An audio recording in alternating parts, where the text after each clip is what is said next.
दोस्तों हमारे चैनल दर्पण ज्ञान सागर में आप सभी का स्वागत है। तो सभी भाइयों को जय श्री राधे जय श्री कृष्णा।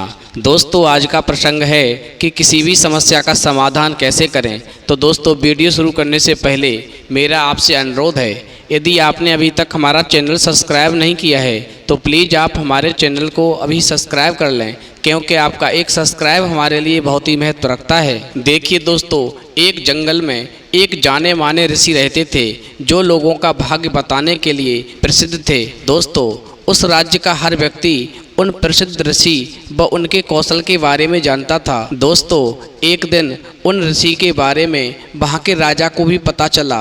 राजा के मन में भी अपने भविष्य को जानने की इच्छा होने लगी। दोस्तों उसी के चलते राजा ने अपने सैनिकों को ऋषि के पास भेजा और पूरे सादर सम्मान से उन्हें महल में लाने का आदेश दिया। दोस्तों गौर करें, राजा की आज्ञा के अनुसार सैनिक ऋषि के पास गए और ऋषि को राजा का आमंत्रण सुनाते हुए उनसे महल चलने की प्रार्थना करने लगे। दोस्तों ऋषि भी सैनिकों के साथ महल चलने के लिए तैयार हो गए। जब ऋषि महल पहुंचे तो राजा ने बड़े ही उत्साह से उनका स्वागत सत्कार किया और उन्हें अपने दरबार में सम्मान के साथ बैठाया। दोस्तों जब ऋषि ने थोड़ा आराम कर लिया तो राजा ने ऋषि के सामने अपने मन की इच्छा रखी और उनसे अपने भविष्य के बारे में पूछा। दोस्तों ऋषि ने राजा से उसकी जन्म कुंडली मंगाई और उसे ध्यान से देखने लगे। दोस्तों कुछ देर तक राजा की कुंडली देखने के बाद प्रसिद्ध ऋषि ने राजा को बताया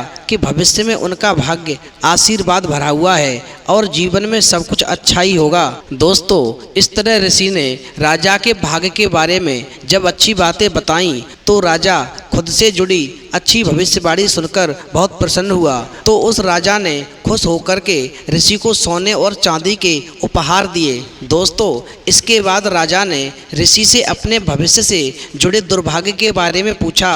दोस्तों राजा के पूछे अनुसार ही ऋषि ने राजा के दुर्भाग्य से जुड़ी बातें भी बता दी। दोस्तों जैसे ही राजा ने अपने दुर्भाग्य से जुड़ी हुई बातों को सुना, वैसे ही बातें सुनकर राजा बहुत क्रोधित हो गया। वह गुस्से में ऋषि पर चिल्लाने लगा और धमकाते हुए कहा कि इतनी बेतुकी बातें करने की आपकी हिम्मत कैसे हुई। दोस्तों राजा ने गुस्सा होते हुए अपनी तलवार निकाली और ऋषि की तरफ इशारा करते हुए कहा कि अब तुम मुझे मेरी मृत्यु का समय बताओ, नहीं तो मैं तुम्हें अभी मार दूंगा। दोस्तों ऋषि समझ चुके थे कि राजा अपना दुर्भाग्य सुनकर उन पर क्रोधित हो गया है। दोस्तों ऋषि राजा के क्रोध को देख करके समझ गया कि यह निश्चित ही मुझे मार देगा, इसलिए वो ऋषि राजा की मृत्यु का समय बताने के लिए अपनी उंगलियों पर गणना करने लगे और मन में विचार करने लगे, यदि मैं कुछ समय तक गणना करूंगा तो राजा ये सोचेगा कि मेरी मृत्यु का समय बताने के लिए ये गणना कर रहे हैं। दोस्तों जब राजा ने ऋषि को उंगलियों पर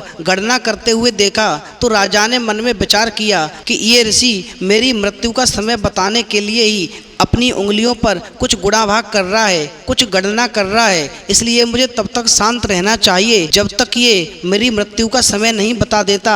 दोस्तों उधर ऋषि जो थे गणना के बहाने से अपनी बुद्धि का प्रयोग कर रहे थे और ऐसा उपाय निकाल रहे थे जिससे कि उनका जीवन सुरक्षित हो सके और वो राजा की कैद से छूट सकें। दोस्तों गणना करते करते जब थोड़ा समय बीता तो ऋषि के दिमाग में एक युक्ति आई और एकदम से राजा से शांत स्वर में कहा, हे राजन, मेरी गणना और कौशल के अनुसार आपकी मृत्यु मेरी मृत्यु के ठीक 1 घंटे बाद होगी। अब दोस्तों जैसे ही राजा ने ऋषि की बात को सुना तो एकदम से हैरान हो गया और उसने तलवार एक किनारे रख दी और मन में विचार करने लगा, यदि मैंने इसे मार दिया तो ठीक इसकी मृत्यु के 1 घंटे बाद मेरी भी मृत्यु हो जाएगी। इसलिए दोस्तों राजा को अपनी गलती का एहसास हुआ और उसने तुरंत ही अपनी तलवार नीचे रख दी और ऋषि के साथ किए गए अपने दुर्व्यवहार के लिए उनसे माफ़ी मांगी। दोस्तों बाद में राजा ने ऋषि को ढेर सारा धन दिया और उन्हें वापस कुटिया में